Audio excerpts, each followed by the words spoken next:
Hey guys, welcome back. This is Chase from War and Glory, just bringing you the latest recap from our random war matchup this past weekend with Dark Looters. They have been tearing it up on the FPC scene, and guys, we actually had a very favorable advantage in this war.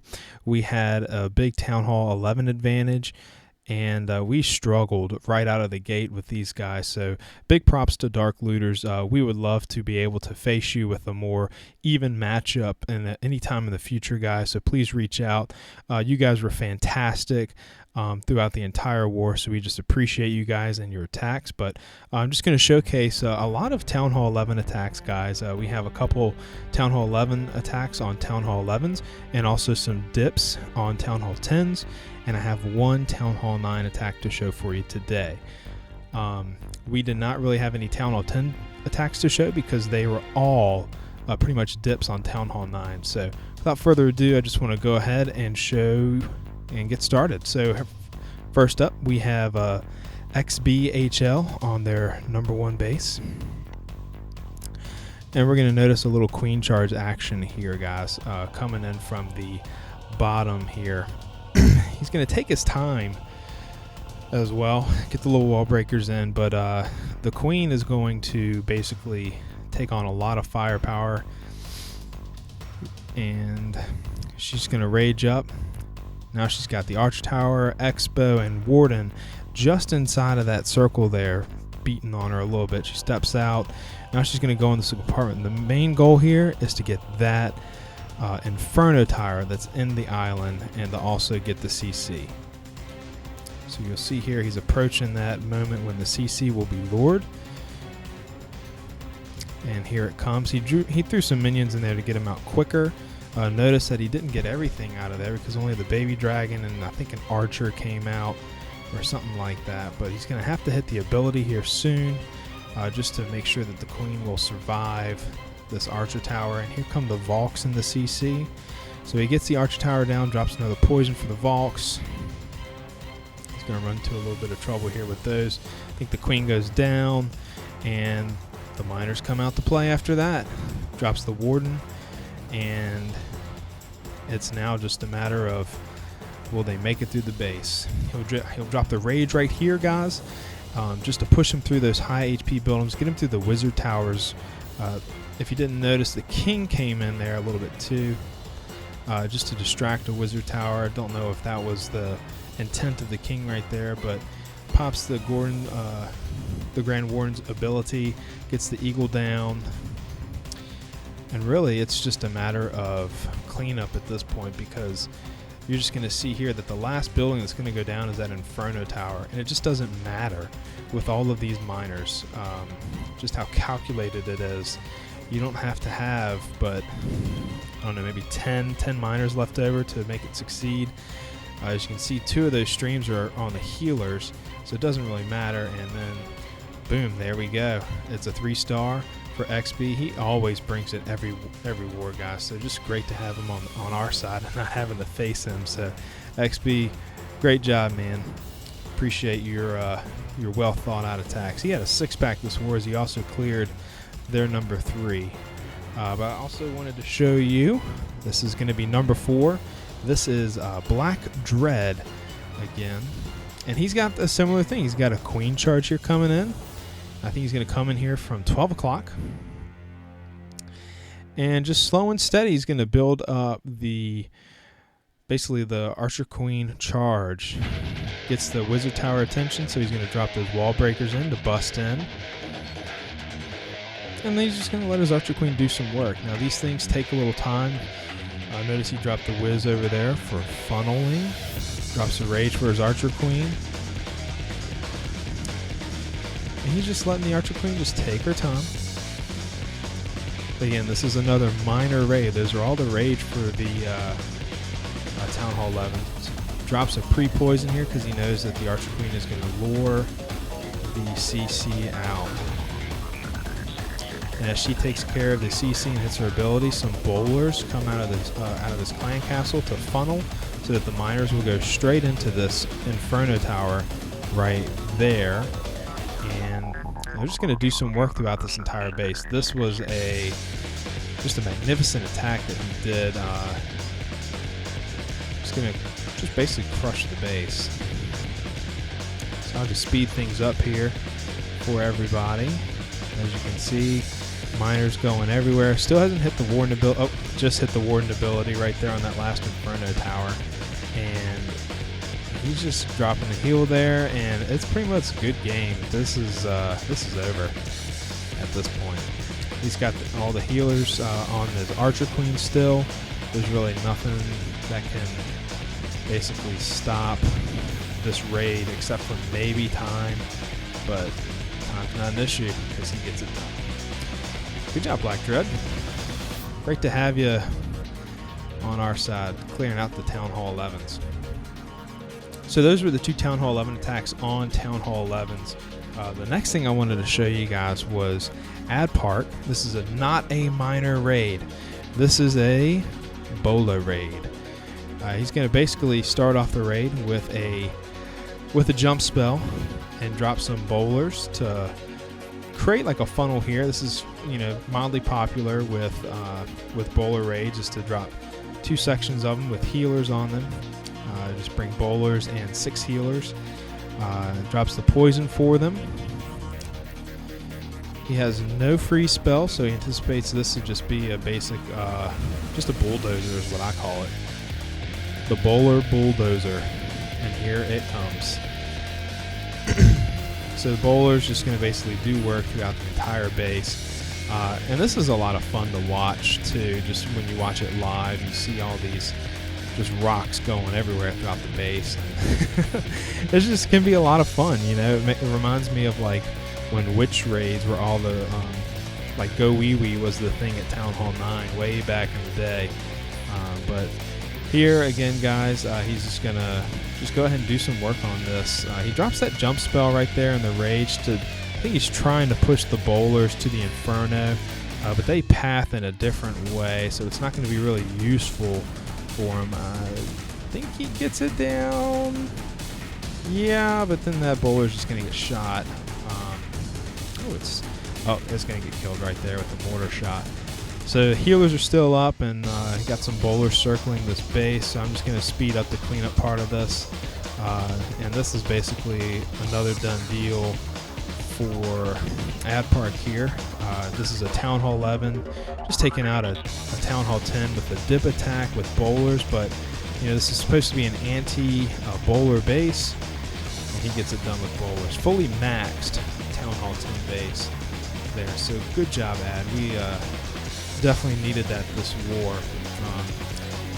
You know, it came down to basically Town Hall 11s had to clean the Town Hall 11s and Town Hall 10s, and they had about 1 attack for each Town Hall 11 to do just that. So just, again, just a remarkable job by our top-end guys. That's why you're seeing a lot of their attacks, because they were just all crucial and very well planned and executed. So here, this is an air raid by Garrett. Oh, no, it's not. I'm showing you the wrong one. Blooper alert. Blooper alert. Here we go. This is the air raid from Garrett on number 8. And this one was pretty fun to watch live. So I think he had a mistake in here too, but he still got the 3-star, if I remember correctly. Well, of course he got the 3-star. It was clear, and I'm showing it. So here we go. 3, 2, 1, go. Here comes the golem and some wizards to funnel. A second golem comes in, and the goal of this entry right here is going to be to get these 2 air defenses that you're seeing on your screen right here. Drops the Archer Queen and Warden to basically go in and get the work done. The Barbarian King comes in. He's going to be the main distractor.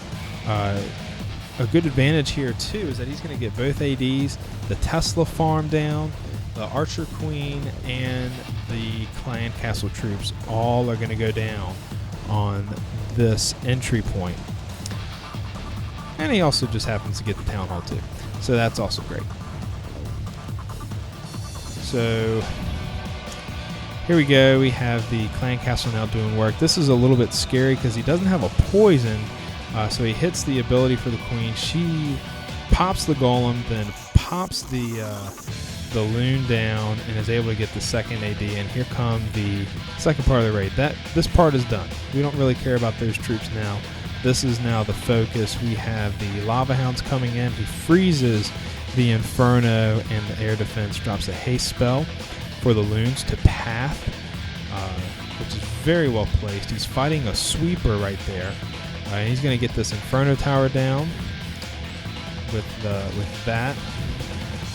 Just got loons coming in all over the place. Drops another haste spell for them because he knows that the pathing right there of those defenses is going to lead him right into that air defense again. And he's about to have 2 hounds pop on him right here, which can be a little scary, but he's got a freeze that's about to come out right there. And he misses the inferno. Oh, and look over there. He got fingered a haste spell just for nobody. But he just has too much coming in. So there goes the inferno, there goes the wizard tower, and this base is done. He just wrecked it after that. So great job, Garrett. Even though the last couple of spells there you missed, it was still really fun to watch live on this. And just to see how many cleanup troops are still left is just pretty much amazing. So it was just an awesome raid. Well thought out planning for this, because air attacks, you just don't see them. You see mass miners, you see bowlers. It's just great to see a good old-fashioned LaLoon coming in. So good job, Garrett. All right, guys, the last attack I want to show you here. This is from Paragear USA. And he's Town Hall 9 on Town Hall 9 action. He's basically going to drop the archer there to lure the CC, and he's just coming in with basically, this is just a HGHB, the ever so popular. Interesting way to kill the CC. Just drops his queen and the poison spell outside of it. And I don't know if you guys noticed this, but this is just called leaving the queen out to dry. You might see this again at the end of the video, because I don't know what happened. I don't know if this was the plan or not, but man, you left the queen hanging. It popped her ability and everything, so she's got a sliver of health to go through the rest of the raid. But to go on here, Giants, Bowlers, Barbarian King in. He's going to drop a jump spell for them to basically enter the rest of the compartment. Here, coming across right there. And he's got hogs coming in on the backside to take care of the splash damage defense there with the wizard tower. Archer towers going down, and the mortar will go down. He's going to take care of the core right here with his Giants and Barbarian King. He's got a couple bowlers for cleanup, a couple bowlers going through the core, and he just overall wrecks this base, which was a very well done and executed plan. Drops his last teal here for the hogs that are on these last couple of defenses, because he knew there was a giant bomb there. I think this was not a fresh hit. This was a cleanup attempt, and he got it pretty much. So we'll just fast forward through the cleanup here, guys. Just a great attack from Paragear. This was one of the few Town Hall 9 raids that cleared a Town Hall 9. Whoops. And he's basically just going to have the wizards clean up the rest of the trash on the ring here. So good job here for Paragear. We had a rock with 3-star. So guys, that's pretty much it for our just showcasing the raids for you. I brought 5 for you. But did just want to give another shout out here to the Dark Looters. You guys were awesome throughout all of this, and they came out and blitzed us from the beginning, just to show you, going all the way down. They just came out 3-star, 3-star, 3-star. Had a couple not 3-stars there, but then just kept the 3-star train rolling on us. And it put a lot of pressure on our side to to come away with a victory here, and I'm pretty sure that if we didn't have the advantage on our side, we may not have come away with the victory. We may have have lost this war. So big shout out again to Dark Looters for just a great job, guys. I really hope we can get things even in the future with an arranged war, so please reach out. All right, guys, I got some bloopers to show for you next, but this is Chase signing out. Thanks.